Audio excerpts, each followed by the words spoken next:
This is Momentum, a podcast for momentum makers, where entrepreneurs, builders, and investors take the stage to share how they're making waves in their respective fields, creating the momentum for change and innovation. Your hosts, Tiffany Monaghan and Erica Cola, along with their guests, will deep dive into topics around entrepreneurship and emerging industries. Today we are joined by Stephanie Benedetto, who is the CEO of Queen of Raw, also Materia MX. And Materia MX and Queen of Raw is a revolutionary marketplace transforming the fashion industry by turning waste into wealth.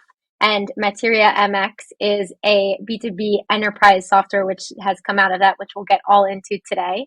And Stephanie launched Queen of Raw about 6.5 years ago to tackle the massive waste problem in the fashion industry using blockchain technology and machine learning. And her platform helps companies to buy and sell unused textiles, as well as a plethora of other things, which we're going to get into today. So thank you so much, Stephanie, for joining us. Thank you. Really happy to be here together and appreciate the kind words in the intro. You summarized it perfectly. Awesome. And Stephanie, so I know that starting Queen of Raw, it had been quite a shift from your previous career, which was in law. I'd love to maybe start there, if we can go back in time a bit, to when you first started your journey and kind of maybe what was that aha moment. Yes. Well, I'm going to start our journey even a little bit further behind that. Even better. Story actually starts over 100 years before I was born. In 1896, my great-grandfather actually came over on a ship from Austria. He landed at Ellis Island and he settled into the Lower East Side of New York. And he was a Jewish immigrant chasing the American dream, and he had to make a living for his family. He literally came with nothing. So what did he do? He'd find old materials nearby, fabrics, furs, things that all these immigrants had brought over the ships with them, but they weren't using anymore. And he would repurpose them by hand into beautiful garments. And he sold to local customers. And it was a really profitable, successful business. Now, fortunately, he lived to a beautiful age of 105 near where I live. So I grew up hearing the stories of this old school way of doing business. And I was truly inspired by it. He didn't talk about it as circular economy or sustainability. But at the end of the day, that's very much what it was. You find the resources nearby, you make things with minimal waste, and you sell to local customers. And it made sense for people. It made sense for planet. It also made sense for his profit. So I mentioned that because I was truly inspired by those stories. I do come from a family in textiles and supply chain for 100 plus years. But obviously, as you just mentioned, I didn't go into the family route right away. I was an attorney on Wall Street and ended up starting to specialize in fashion and technology and sustainability. Because I guess at the end of the day, we get back to our roots and who we are. You can't deny it, right? And so when the market crashed the first time in 08 and 09, I took that as my opportunity to talk about seeing the height of kind of waste and greed and excess, to go out on my own, go build a business, and go change the world. And had a prior startup to Queen of Raw. I did lead a manufacturing company that invented a new material, a new leather alternative. And as I was building that business, I saw all the waste firsthand. The excess inventory, unused fabric, excess finished goods, literally across industries and around the world. And the valuable stuff just sits in warehouses collecting dust or being burned or sent to landfill. And I said, well, that's really bad for people and planet, but it's also bad for a business's profit. And that became the bigger problem that I just had to solve. And that's what led to Queen of Raw and Materia MX. Wow, Amazing. It's super fascinating. Yeah, over 100 years ago. I feel like this was your grandfather. My great-grandfather. Your great-grandfather, I was going to say. Okay, all right. I knew he lived to be 105, but okay. Yeah, it's not easy. Yeah. No, but that's amazing. I mean, I think if he was here today, he would be fitting right in with all the repurposing. I mean, in Paris, we even have some shops that are doing it now that you can go to, which is pretty surprising. So it's great to see how it this has been a part of the fashion industry for a while, but maybe in a different sense. And back then, he was probably an original innovator. Oh, well, back then, obviously, let's be real though. You're 100% right, but supply chains were a lot simpler in my great grandfather's day. You were doing things on pen and paper and, but now, I mean, supply chains are hundreds of steps across the globe, right? Metric tons of water, chemicals, crops, and oil are used in the process. So I think there's a lot of challenges in doing it that way, but also a lot of opportunities, which is what we're trying to solve for. And obviously the beauty of leveraging technology is hopefully we can stop doing that good old pen and paper and do things better at a global automated scale. And Stephanie, when did you, like, after you actually figured out the pain point, right? The main problem that you wanted to solve, what was the second big next step? Did you start with the business case? Did you try to find a co-founder, like someone in the team that you needed, or Good what did you question. do? So when you come up with this problem that you become so passionate about that you just have to solve, how you're going to solve it, which is going to change, but that is kind of our North Star and orienting star, is to be able to solve this, what's today now $1.77 trillion in excess inventory. So it's grown through a pandemic and now a recession. It's grown, but that's our opportunity. The first thing I did, I knew that there was going to be a solution that, because of these complex supply chains, we're going to need technology to solve it and to get off that pen and paper. And so I went to General Assembly in New York, which is this great, for those who don't know it, technology hub. And they had job postings on the wall. This was back in 2014 when I was first just thinking about this idea. And there was this one job posting that really resonated with me, the spirit of this, the commitment, the ethos. And I reached out to that person. We met at a Starbucks near General Assembly. I told him about the problem that I was seeing in the industry, and we started mapping out on a napkin what this solution could look like. Very proud to say that his name is Phil Durasmo. He's our CTO, COO, and co-founder. We're still together to this day solving that problem. So, you know what your strengths are, and you know what you need to support you. And he's been an incredible leader and co-founder in this space for me to bring what I needed and wanted in order to deliver this solution. So yeah, that's how it happens. Incredible. So you didn't know him before. Like you We went did there with not your know each idea and other, smashed. nor did I know much aside from being a lawyer and representing some companies in technology. I didn't have any real technology experience. And so I knew that was something I needed. And when you go and meet and looking for either a technical co-founder or any co-founder for that matter, obviously there are great online and in-person platforms and tools to find what you're looking for. But the way we structured and what really worked well early on is we knew we wanted to get to know each other.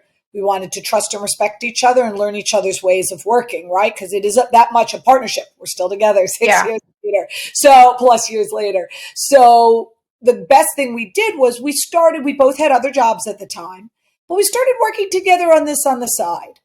Getting to know each other's working talent and skills. Did a little bit of an early project together. Really liked working together before we then officially formed the company, formed our partnership, signed our partnership agreements, investing equity for each other. So we really, we really felt confident and comfortable, and it's been great ever since. Yeah, no, it's really an impressive story because sometimes what keeps people from starting their own idea, people that don't have a technical background, right? It's exactly that. Okay, so I have the vision, I have a sales background, but I don't know anything about technology, so I don't know actually how to implement, right? How to execute on my idea, which is a pretty important part because if your idea it's great, but then it's for and like for whatever reason, like regulations or like it's just not doable, not feasible, then it stops your journey. So that's very interesting and also inspiring, I think, for the founders that might listen to this episode. It's just like you need to find your counterpart, you need to find the CTO, and it's possible. Yeah, your example is great because you didn't even know him before; it wasn't even your network. So Yep. that's a great I point. do still have the job posting and the napkin, right? Those little things that is part of your journey and your history. It's Yeah. you never know where you're going to meet someone and Yeah. have an opportunity like that. And for how long did you work together before, like as a side project before Yeah. just all in? For how long? We actually spent a few years, and the reason we did is not because that's needed or right for everyone, but Yeah. aside from the fact that we both had other careers that we were just trying to figure out if this was the right move to go full time. We did want to validate the problem and the opportunity with customers and test something. And because we also knew the time wasn't right. The world, I mean, if you think where we are today versus 2014, 2018, when it comes to these kinds of innovative solutions, technology like machine learning and blockchain, circular economy propositions, the world just wasn't ready for it. We knew that there was a value. We saw ahead, but we wanted to start building that leadership and how we were going to deliver the solution. So we spent a few years just on the side working on it. And the first thing we did was we wanted to validate it. And I always feel like a lot of times founders, we get very excited about where we're going and wanting to get the product perfect before we launch it. I really always say, and the best thing we did was just get started right away. We put up a website. We didn't even have a product to sell yet, but we had a point of view. We saw this problem of excess inventory. We knew we wanted to solve for it and that we wanted to reach people. And so we put up this website and, took some pictures of ourselves, put up a website and just started talking to people who reached out and started hearing about the company and what we were doing. And, we knew at that point we were early, but the good news is we found early on in 2018, 2019, some early adopters, some big companies who really understood what we were doing and the value. And we would knock on doors in person in New York at the time in the fashion district and walk from company to company. And you get those early adopters who get it. And those are the best cases to get real feedback from real paying customers about what they like and what works and what doesn't. And for us to start, the low-hanging fruit was a marketplace. B2B resale marketplace. And this was early before what is now today, this whole resale movement. The reason we focused on B2B was we saw a lot of B2C marketplaces, Poshmark, ThreadUp, The RealReal, Depop, StockX, that were doing great work, one unit at a time, and for finished goods with end consumers. But we saw nobody was really paying attention to the big volume B2B pre-consumer excess inventory that exists. And we felt that was a unique point of view, a unique opportunity. And if we could solve up the chain for that, we could also help with all this excess inventory that occurs downstream, right? So that's how we started as a marketplace. I love how the story of going knocking on doors, taking your time to really validate. I'm sure those early conversations you had were part of that validation process. And I would love to maybe go deeper into where the problem comes from to help everyone listening to understand, how do we arrive at a place in the world where there's $1.77 trillion in excess waste? It is staggering. So as I'm sure you can imagine, when you make something, whatever it is, it could be fashion, but it could be other industries. When you go to make a product, there is a supply chain, and that's how you get that product made from step to step to step. And as part of the process, there's going to be waste that's created.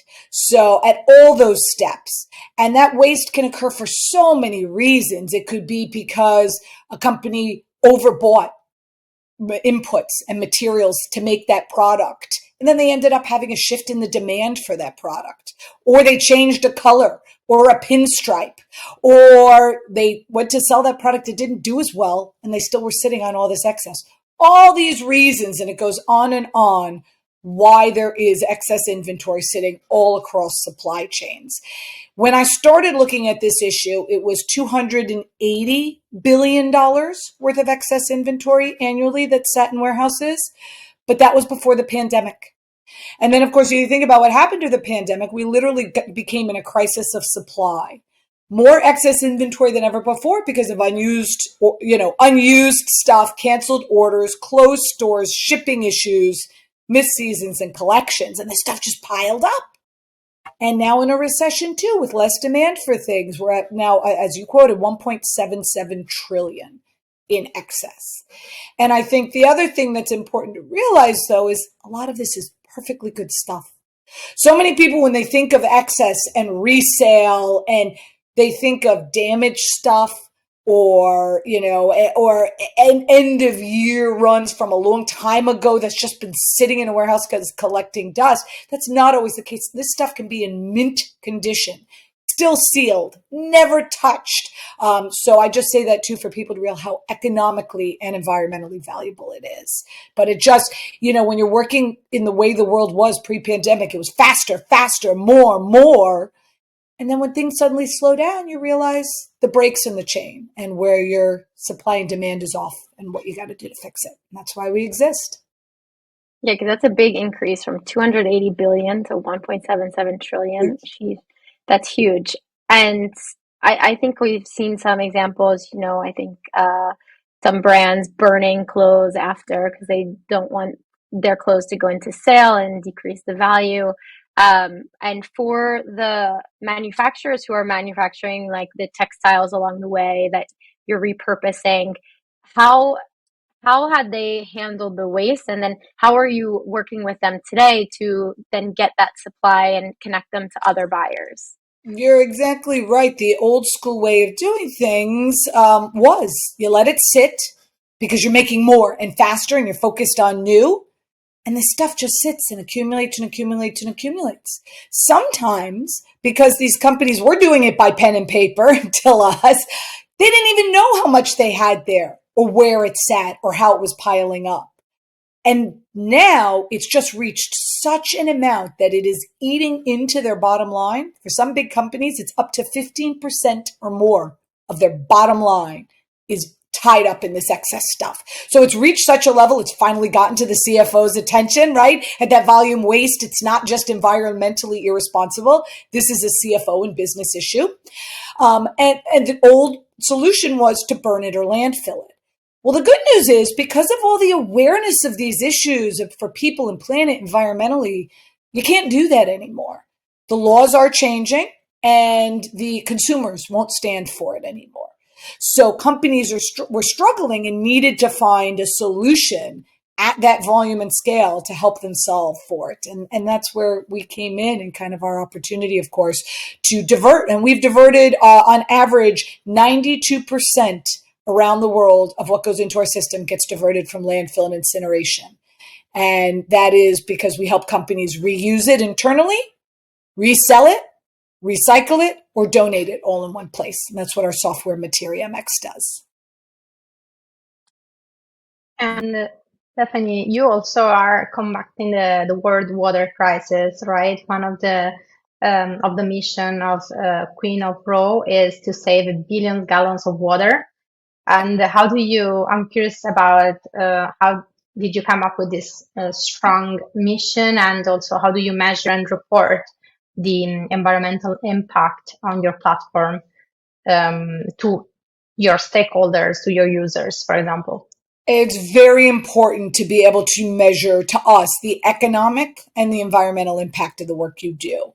And so when it comes to the environmental impact, little known fact, by some accounts, textile production is the number 2 polluter in the world of clean water globally. And to put it into perspective, one t-shirt takes an average 700 gallons of water to produce it and another 700 gallons of water to wash it in its lifetime. That's one t-shirt. Over 2 billion shirts are sold around the world every year. So, one t-shirt is it's the equivalent of giving 2 people clean water to drink for 3 years around the world per shirt. And I mention that because obviously that can touch home to all of us. We all have our favorite t-shirt or t-shirts, right? And what that equals in water consumption. I'll give you one scary statistic, although I don't like to harp too much on it. I like to talk about how we solve it. But according to the World Wildlife Fund, if we continue at the current pace of textile production, by 2025, 2/3 of the entire world's population will face shortages of fresh water and be exposed to hazardous chemicals from textile production alone. And I mentioned that because we're not talking about 100 years from now. We're not talking about 10 years from now. We're literally talking about 2025 today and on, Next year. right? Like it's happening. And that tying it to water, our journey has given people making it's tangible. We all understand we need water to survive, to drink. And if you flip that number on its head, it literally means that what we're doing in fashion and textiles and supply chain can solve the world's water crisis if we rethink how we do things. And so we spent a lot of time looking at those statistics, but in our software, Materia MX, we measure and report for every action taken by a company across our exchange, the amount of water, chemicals, carbon emissions, waste, and dollars saved. Those numbers are backed by our algorithm that we built with MIT and have been audited by Deloitte and other auditors. So it is measurable, it is provable, and there's books and records so companies can put it in their financial and legal reporting. And that's been very important to us to be able to prove it, right? So there's no greenwashing and no green hushing. You talk about what you did.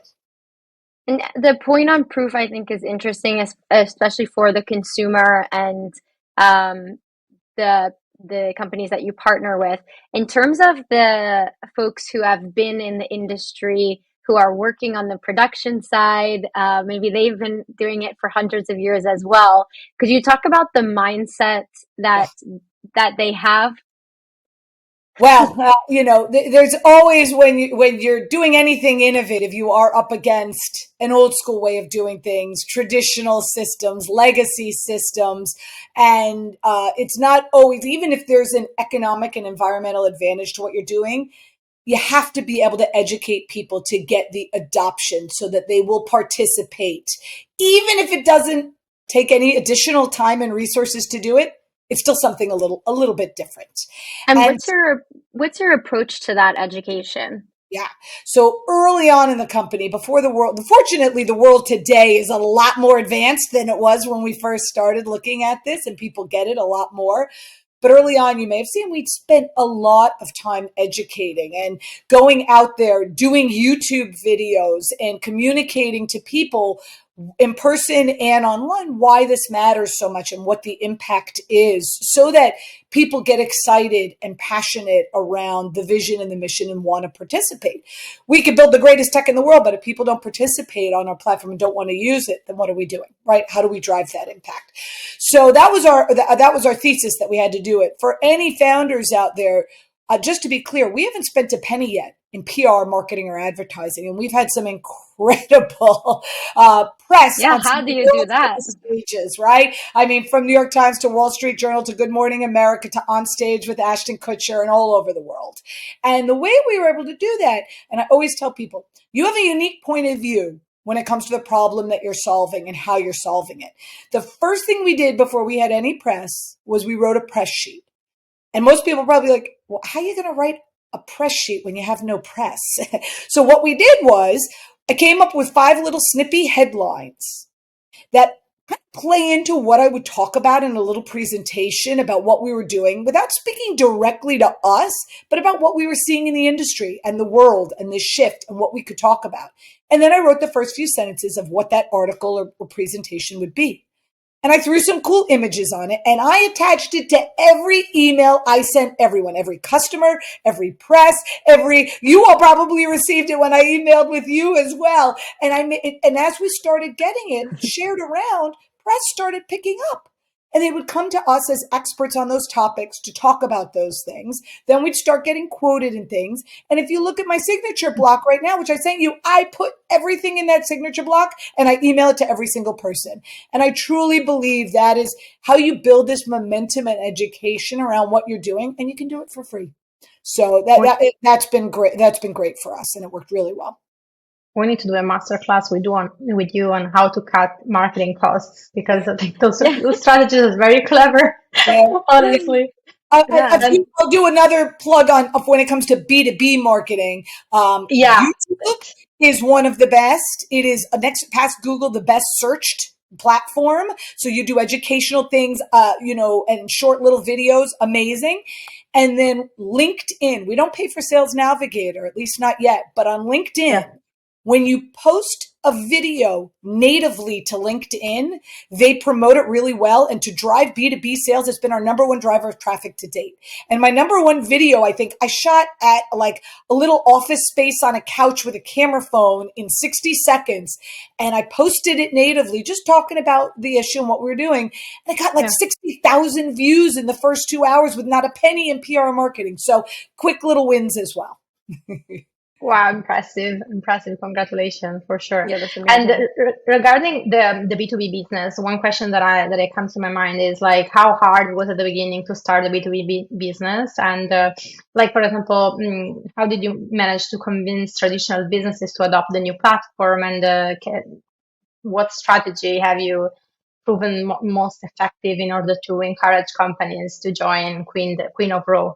Yeah, well, when it comes to B2B, obviously, it's an interesting business model with a lot of power to work with these businesses. But at the same time, you got to get very comfortable and very used to a lot of no's. That being said, a no is never a no. Early on, we would go door to door and we'd be knocking on these offices in New York of these big, big companies and just try to talk to people about what we were seeing. And so many didn't get it, didn't understand it, didn't see a value. No, no, no. Finally, we did find two big companies who just really early on, thank you, Mark Jacobs, thank you, Caring, they just got it. And they were one of the first users at the B2B level, big company of our platform. And they believed in what we were doing. And it just takes that one or two yeses. And from there, you start to get the learnings of what are the challenges, what are the opportunities of what I'm doing, your first paying customers, and most importantly, the use cases, right? Because once you've got one or two logos, one or two use cases, from there, you share that around and it just grows. And the good news is with B2B too, you get a bit of that, FOMO, fear of missing out. So if one or two are using it, others are going to want to jump in and you grow from there. So that was early on what really worked. Oh, wait a second. Your first two early adopters were Matt Jacobs and Caring? Yes, I had to give them a shout out because they just believed. But I can't tell you how many big, awesome companies gave us a no. And then, fortunately, a bunch of those no's have turned into yeses now. So again, a no is never a no. Yeah, no, and of course, I understand, like, after you have a reputation, after you can see the value through the customers are already using it, you're more likely to adopt the platform as well. But how did you get to convince them at the beginning? Like, presenting the business case, just how did you get in contact with them, first of all? We literally, I mean, it's just, there's a lot of information out there in these groups that are public. And when it comes to, women in fashion, sustainability, technology, there are a lot of groups. You start to go to these events, you start to be a part of these groups, started meeting and seeing a lot of the same folks. As big as New York is, it can feel small at times too. You start seeing familiar faces, and then someone knows someone, you get a warm intro and you go in person. And for us early on, the two groups that were the big early advocates, it was the innovation departments and the sustainability departments of these companies that were forward thinking, digitally and technologically minded, and could see as many years into the future as where we are today back then. But obviously, as you grow, those departments are great. They're your brand champions. They continue to push and support. But now, fortunately, because we've got real audited results and case studies, we also go in through the CEO setting the corporate vision, the CMO who needs a marketing story to tell, CFOs who deal with the financial economics of the business, the liabilities, the waste, and coming in through a lot of different entree points. But early on, innovation and the sustainability groups were wonderful supporters.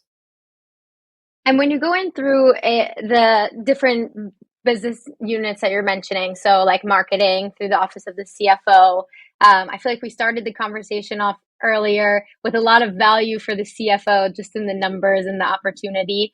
How are you pitching to these different areas of a company, and like what are they really looking for from you?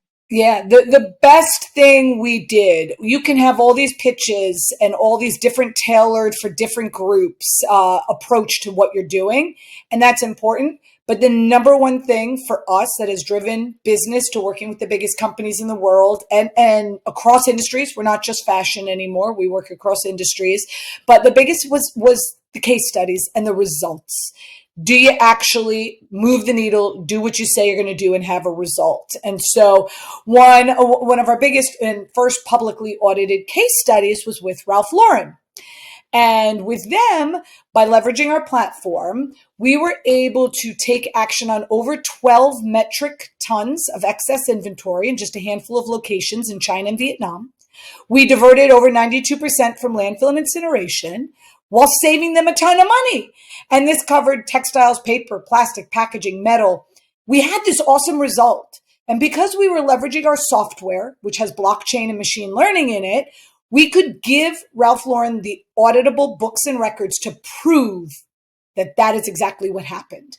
And when you can prove that their auditors feel comfortable, they put it into their financial, legal, and ESG reporting as a result, and saving them money and environmental success. And so having the CEO was so excited, he actually wrote what we did as point number 2 in his cover letter. That kind of demonstrable results and audited case study was really powerful for us. And that's what we show all of these groups and departments is the results. We can tell a CFO, here's how you can save money. We can tell a CMO, here's how you can go talk about and prove the numbers behind what you did. We can tell a CTO and COO, here's how we'll make your supply chain run better, make supply and demand more efficient. We can tell a CEO, right, here's how we will help with your brand equity and move that needle massively. So that then you could really speak to all those groups with proof.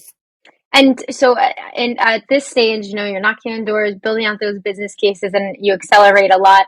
Before we had started the recording here, you and I were just chatting about Materia MX and how that really drove a much bigger level of impact and scale. Could you talk about maybe that journey from Queen of Raw to Materia? Yeah, of course. As any business, we have this vision and this North Star to solve this excess inventory for the world.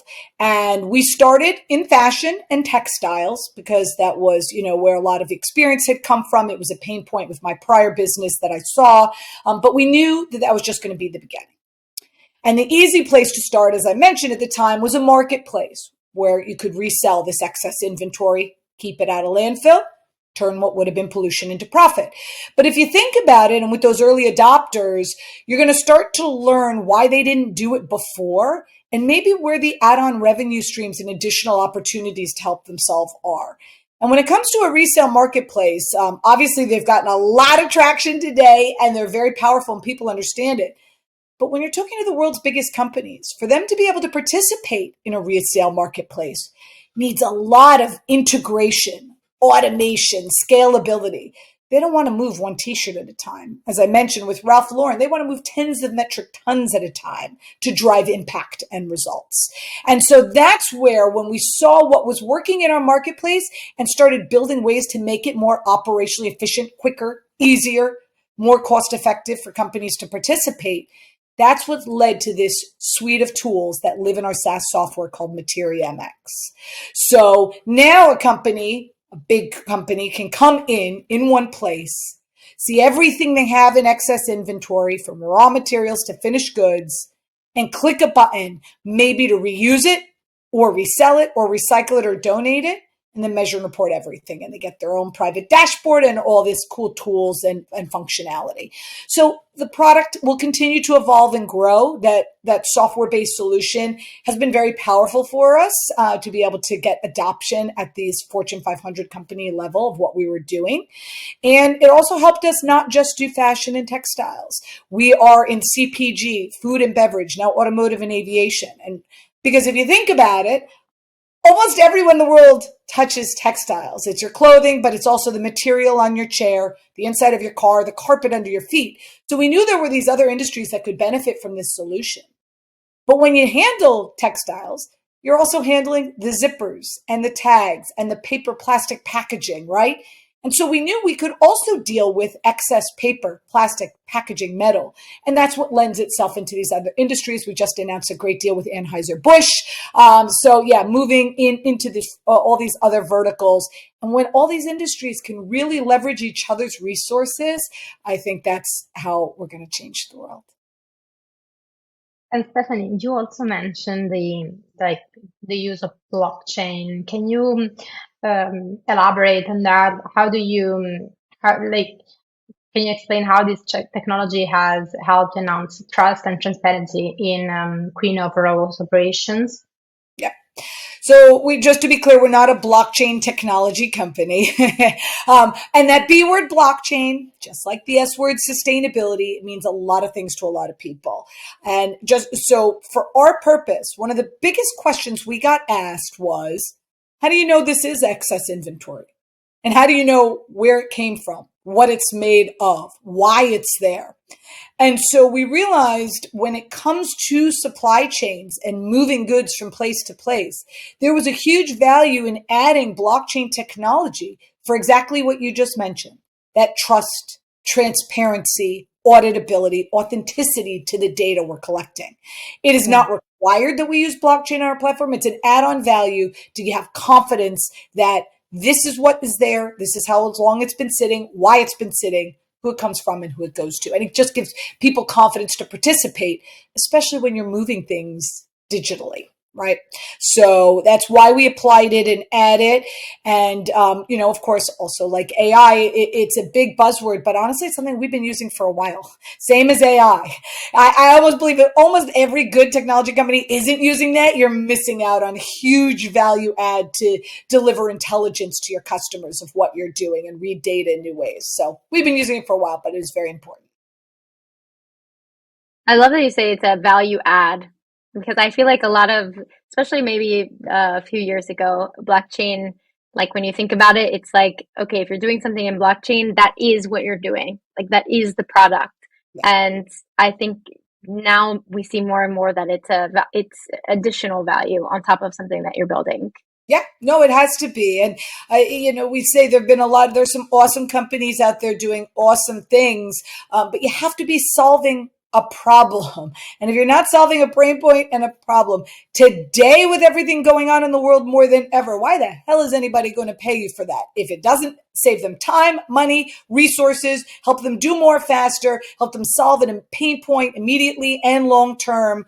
I mean, and that's kind of something I've also always said with the circular economy movement. Obviously, I'm a big proponent and it's core to what we do. But for too long, we focused on just the circle, the people and planet. And we forgot about the economy, the profit. This is an economic principle. It makes business sense to keep resources in circulation longer. It saves you time, money, and resources. So, at that point, when you propose it that way to companies, it's like, it's a win-win-win. And how the hell do you say no to that? So. Yeah. And I would love to ask you, so on Materia's site, there's a case study for Shein, which is arguably a very controversial fast fashion company, has a reputation for not being sustainable at all. So I would love to know more about this case study and what you've been working on there. 100%. So when we built this company, as we've been talking about, we set out to solve a problem. And we were very clear as a company that we want to work with everyone. We want to empower everyone who wants to do good to be able to participate in the circular economy and drive an impact. And for us, as long as we can measure and report the impact and it's positive, then we're doing something right. And that's what we stand behind. And so working with Shein, what's been powerful is to see that they originally, I thought, because of the size and scale of what they're at, that they were going to have a ton of waste that we were going to take action on. What was really interesting in the working together is it's actually the opposite. The opportunity in the work we're doing with them is they want to be a world-leading procurer of all this excess inventory around the world. And so that required a reframe in my thinking, but a huge opportunity for us. Their management and C-suite have made a bold commitment publicly to be the world's leading procurer of dead stock across our exchange. And it fits really well into their on-demand small batch production model, which you may be reading more and more about. But we've been pumping out with them collections of products made with dead stock. And you may not even know. But the beauty of it is it lives in the Shein platform. A consumer can buy it still at a Shein price point, only it's made out of already made materials, and it slows down their consumption and rate of new textiles being made. And that's an impact we can measure and report. So we've been expanding our partnership with them. We are now fully integrated into their operating systems and measuring and reporting for their auditors the results. So we want to continue to drive impact at scale across industries and around the world and work with everyone. Yeah. And I guess in the end, dead stock is not the sexiest word, but like you said in the beginning, it can be brand new materials that are just simply not being used. Exactly right. Dead stock is not dead. It just needs to be found. And that's what we do. Yeah. And going back a little bit to the beginning of the company itself, how did you approach the fundraising, and what investors are looking for in a sustainable venture like yours? So we did not do the traditional route when it came to fundraising. Having been an attorney on Wall Street, I had represented big banks and investors, and I'd also represented companies raising. So I'd seen both sides of it. And for us, the most important thing was achieving product market fit, making our customers happy, and driving an impact in the result to solve the problem. And we focused so much on that. We are a Techstars company. We did do Techstars early on. That's a great platform to kind of help you launch your idea, get our marketplace up and running. But we were the only company, I believe, in our group that did not raise at demo day. We were the most watched and most requested platform of the day, but we did not raise. We were heads down focused on finding those early adopters, getting those paying customers, and learning about the pain points. We also went and looked and applied to every competition out there that had free money attached to it. And so I highly recommend, there are a lot out there. Go for it. You never know. And we were so surprised by some that we won. The biggest opportunity came when I was given 60 seconds to pitch Ashton Kutcher live on stage to win him over about our business. And we won, and it was a great opportunity to obviously get us on a global stage, have great winnings and great partnerships and customers, and a lot of press for that. So look for those free opportunities and free money for as long as you can. We also found really good early now investors. We've been very focused. We haven't raised much, and we've been focused on hitting profitability and only hiring and scaling and raising when we need to drive that customer growth. So it's worked really well for us, that model. Great investors in women and impact, as well as MIT. So proud to have those investors, but they've been real value adds. Our investors have worked with us to help us get big customers, to help give us data scientists to work on impact measuring algorithms, to give us PR and marketing opportunities. And those kind of synergies and values and opportunities are really important. Yeah. And what is the next big focus of the company right now? Like, do you see a fundraising in the future, or like, are you focused on expanding We are, as we've been growing now from fashion into other verticals, the time would be to do a raise to specifically expand what is needed in a focused way for those verticals. But for right now, heads down, going after big enterprise Fortune 500 companies, and excited to be kind of pushing forward and opening up the use of Materia MX even more and driving that impact globally. We have expanded globally, so we have team on the ground in US, Europe, Asia, and a non-for-profit in Africa. So continue to do the work around the world. Incredible. And so we're arriving at the end of our time, and all of these things that are coming in the future for you, Stephanie and Queen of Raw and Materia, that takes a lot of momentum and a lot of momentous energy. I'd love to wrap up by asking you, could you share with us what gives you momentum, and how do you keep that going? It is without a doubt my kids. I have two boys, Jacob and Jeremy, and I think every day about what we're doing, the planet we're living on, leaving them with. I want them to have clean water to drink, clothes that aren't toxic to wear, and a planet to live on. And I'm not stopping till I do. And I'll give you one quick anecdote. On the days that are maybe, a little bit more stressful, a couple more white or gray hairs that grow, right? And you're thinking and trying to work through a challenge. I think about my kids, and there was this one moment in New York City when I was pushing my oldest son, Jacob, who was 3 years old at the time, in the stroller. The New York City streets are really loud, as New York City is. And I hear something come out of the stroller. And I lean forward and I hear this little 3-year-old boy saying, "Are you naked right now? You're not, because you're using fabric. It's everywhere and it's polluting your water." He was doing my 60-second pitch. Now, on the one hand, I probably pushed that stroller practicing that pitch a few too many times as a working mom. But honestly, at the end of the day, I said, if he can get it, anyone can get it. And that's how we're going to change the world. I love that. This is That's really funny. amazing. It's so I have fun. the video to prove it. But yeah, let's go do it. That's it. I love that. Thank you so much, Stephanie, for joining us today. It was a great conversation with you. Yeah, Appreciate it. Stephanie, really, we love that. Your energy is really inspiring. Thank you for being with us. Thank you. Thanks so much.